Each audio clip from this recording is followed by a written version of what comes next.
ఈరోజు recipe chicken biryani. టేస్టీగా ఇంట్లో ఎలా తయారు చేసుకోవాలో చూద్దాం. దీనికి కావలసిన పదార్థాలు: పలవా దినుసులు, కొద్దిగా జీడిపప్పు, KG basmati rice, 3/4 KG chicken, ఒక గ్లాస్ కొబ్బరిపాలు ఆయిల్ పెద్దవి, 2 టమాటాలు ముక్కలు కోసి పెట్టుకోవాలి. కాస్త పుదీనా, కొంచెం కొత్తిమీర, కొద్దిగా కరివేపాకు, పచ్చిమిర్చి ఒక 5. ముందుగా స్టవ్ వెలిగించుకొని బాండీ పెట్టుకోవాలి. అందులో 2 స్పూన్ల ఆయిల్, కావలసినంత నెయ్యి కలుపుకోవాలి.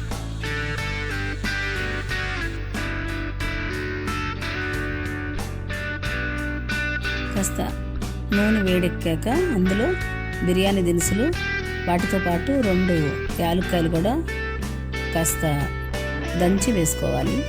వాటిలోనే జీడిపప్పు కూడా కలుపుకొని అన్ని సన్నని మంట మీద వేగించాలి.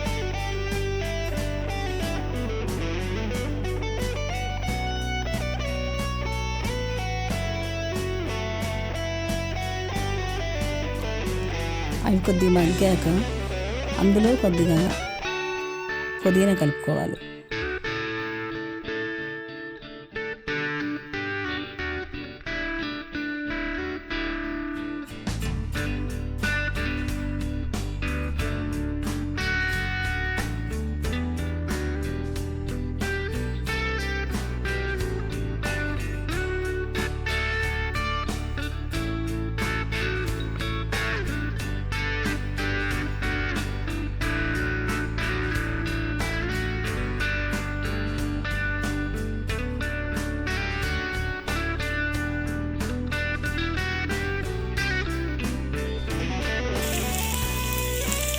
ఈ పుదీనా అన్నీ కొద్దిగా వేగాక అందులోనే ఉల్లిపాయలు, కట్ చేసి ఉంచుకున్న పచ్చిమిర్చి, కొత్తిమీర కూడా వేసుకొని సన్నని మంట మీద వేయించుకోవాలి.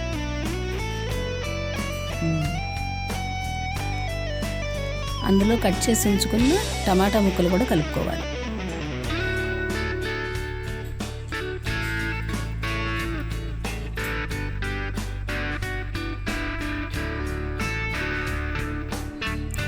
మూత పెట్టి సన్నని మంట మీద మగ్గనివ్వాలి.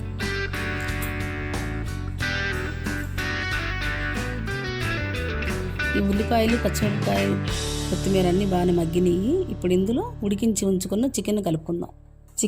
చికెన్ శుభ్రంగా కడుక్కొని అందులో కారం, కొద్దిగా ఉప్పు, కొంచెం అల్లం వెల్లుల్లి పేస్ట్, కొంచెం పొడి మసాలా వేసి కాసేపు ఉడికించుకోవాలి. అందులో 1 స్పూన్ అల్లం వెల్లుల్లి పేస్టు,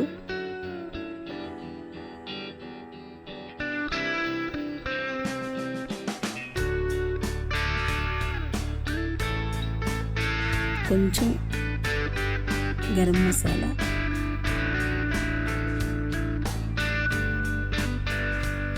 వన్ స్పూన్ కారం,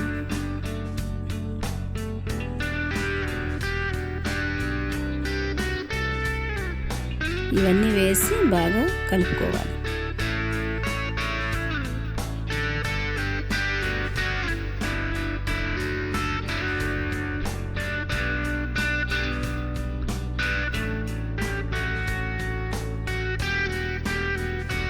ఇప్పుడు చికెన్ ముక్కలు అవి బాగా మసాలాలో మగ్గినవి.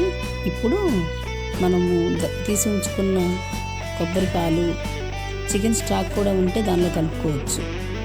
ఇవన్నీ కేజీ బియ్యానికి 2 కేజీలు వాటర్, 2 లీటర్ల వాటర్ పోసుకోవాలి. ముందుగా మనం చికెన్లో అన్నీ ఉడికించుకున్నప్పుడు కాస్త సాల్ట్ కలుపుకున్నాం కదా, చూసి రుచికి తగ్గట్టుగా సాల్ట్ కలుపుకోవాలి. ఇప్పుడు ఎసరు బాగా మరుగుతుండగా మనం శుభ్రంగా కడిగి నానబెట్టి ఉంచుకున్న బియ్యాన్ని కలుపుకోవాలి.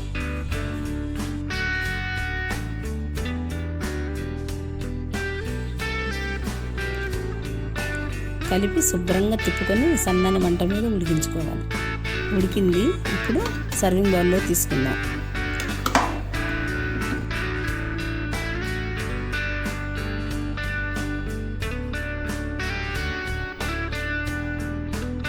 ఈ బిర్యానీ మీరు ఇంట్లో ట్రై చేయండి.